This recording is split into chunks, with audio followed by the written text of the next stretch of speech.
place number 38 on my purposefully homeless journey, and that place is someplace I can't pronounce. I think it's Lompoc, California. Anyway, it's been a crazy week, y'all, and I'm excited to tell you about it.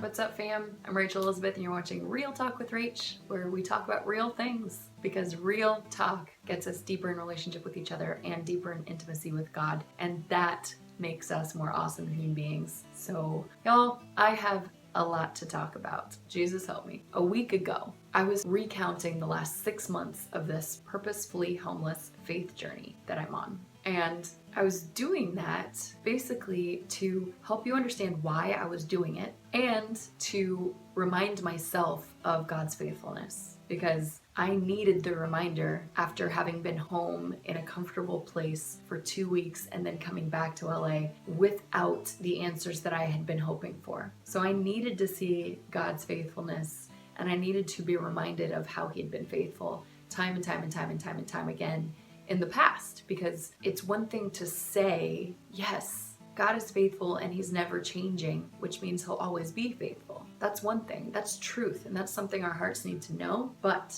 it's an entirely different thing to live like you believe it. And that's what I was struggling with, because y'all, to be honest, I'm human, you're human, we're finite creatures. We need daily reminders of God's faithfulness. We need daily reminders of the truth of who God is and that he is unchanging. But the point is, I was at that place a week ago, and I highly encourage you to go watch last week's episode, because it is really, really cool to be so aware of how awesome God is and how he's provided during this 6 months of living out of strangers' homes and friends' homes and the opportunities that he's created through that. It's just been amazing. So go watch that. That's last week's episode. I will link it in the cards and the description box below. But y'all, a week ago, that's where I was at. Little did I know that over the course of the next 24 hours, while I was in the middle of editing, looking for an Airbnb, I would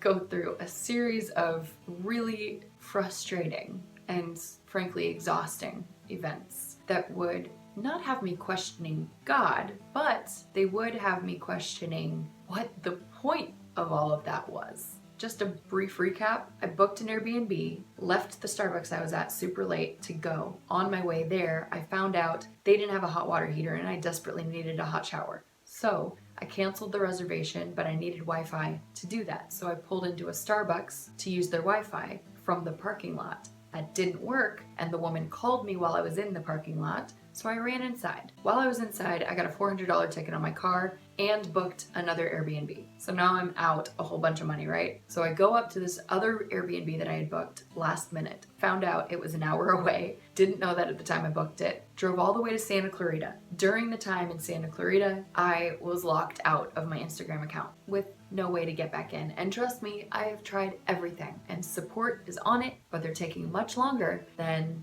expected. So I have had an entire week without Instagram, or at least without my main Instagram account, to see so many things. But one thing that has stood out, especially now that I'm reflecting on it, is God's faithfulness, regardless of the tools and resources I have that I might have been relying on to see God's faithfulness, if that makes sense. The first 6 months of this journey, I've seen God provide for me time and time again, but more often than not, it's been through my sharing this journey through my Instagram account. Now this week, I've been back on the road and my Instagram account has been down, which means I've gotten to see God provide and God come through and God be faithful and God be awesome, totally awesome, without the use of my tools and resources that I'm so used to. And isn't that just like God, to remove the things that we were relying on that weren't him, to remove the things that we put our security in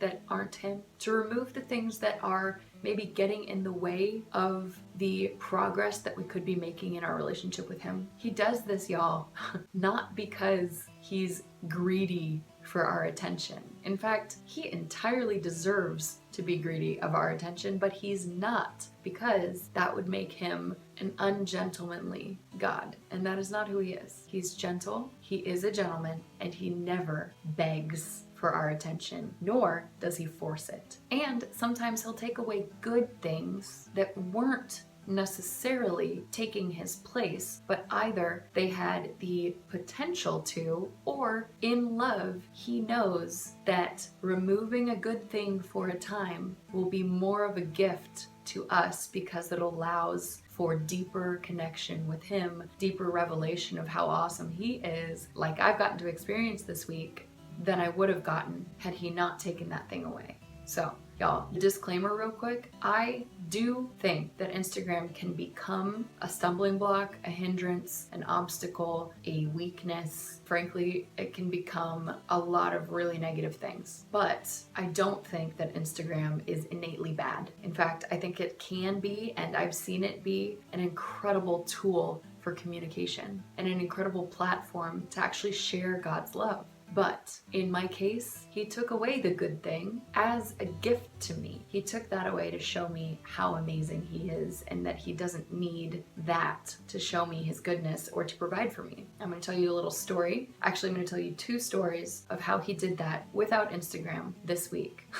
So after I left Santa Clarita, I drove to Hermosa Beach to meet with my friend Jill Monaco. Y'all, if you've never heard of her, go check her out. She is incredible and she has an awesome ministry. But I had never met my friend Jill, even though I know she's amazing already through countless text message conversations, phone calls, and online interactions. So I got to meet her for the first time last Wednesday. She prayed with me, and during that prayer, God spoke 3 words to me, specific words after we had been praying about where I would be going next, where he was sending me. And he said Pacific Coast, Malibu, and Santa Barbara. Now hold on to Santa Barbara for a minute because I'm going to get back to that. That's the second story. The first story is about Malibu. Now I need you to know that this entire 6 months, I never had to use the tent and the sleeping bag that I had made readily available in the trunk of my car. And I had not wanted to go camping, but God provided me with a bed and a roof over my head every single place that he took me. Now, when we prayed that prayer and I heard the word Malibu, I immediately wanted to go camping, and Malibu reminded me of my very favorite spot on the Pacific Coast, on the beach, where there's a campground that is absolutely amazing. So I made the decision to drive up the coast and to go camping that night. When I got there, the campground was full. So I was discouraged and I started driving back down the highway. And I was praying and asking God, why would you say Malibu if the campsite's full? And I was frustrated and I kept pouring out my heart to God on the road. And I heard him whisper, do you trust me? So of course I said, yes, I trust you. He said, go back. So I drove all the way back with a few words like, God, if you don't provide and I go back, I'm going to be really upset. But how many of you know that God is God and he can handle your most honest, even disrespectful thoughts towards him? He can handle it. He's not mad at you. So I got back, and when I got back, I noticed that there was a sign that said you can pay for an additional parking spot for just $12. So I drove through the campground looking for an additional parking spot that hadn't been taken. I found one. There was one spot open and there was one tent and one guy.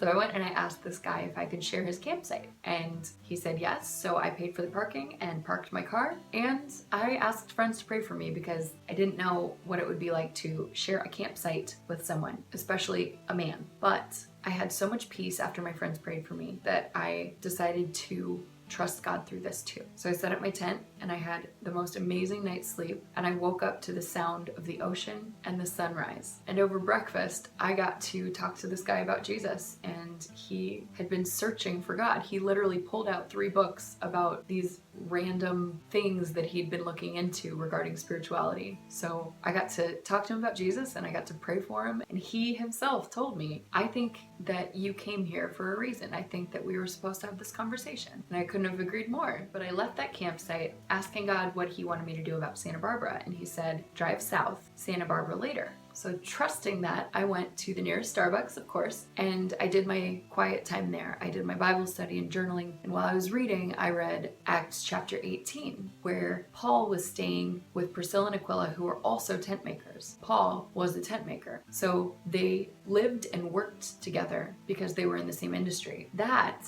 reminded me of my friend Lauren's offer to stay with her. Lauren works in the fitness industry. I work in the fitness industry. I had forgotten about her offer until that moment, but reached out to her because of that passage. And she said that not only could I come stay with her that night, this was Thursday at the time, but that she and her husband were leaving for the weekend Friday morning, and that I could stay in their place through Sunday. So that was an answer to prayer for a quiet place to be for more than one night where I could just be alone with God. Y'all, he's so amazing. After I left their place in Playa Vista, I spent Easter with my friend Angeli and Holly, stayed with Angeli that night, and left Monday morning to drive up to Santa Barbara. Guess what happened in Santa Barbara? God came through again, y'all. I found a Starbucks. And as I was sitting there having my coffee, looking up Airbnbs in the area, I started a conversation with 3 local homeless guys who were hanging out in Starbucks. And so I entertained their conversation and got to know them, and one of them happened to be searching for God. And we were talking about all these different questions he had, questions about Jesus and about my journey. So we were talking pretty much the entire time I was in Santa Barbara before I had to leave to come up here to this lovely long city.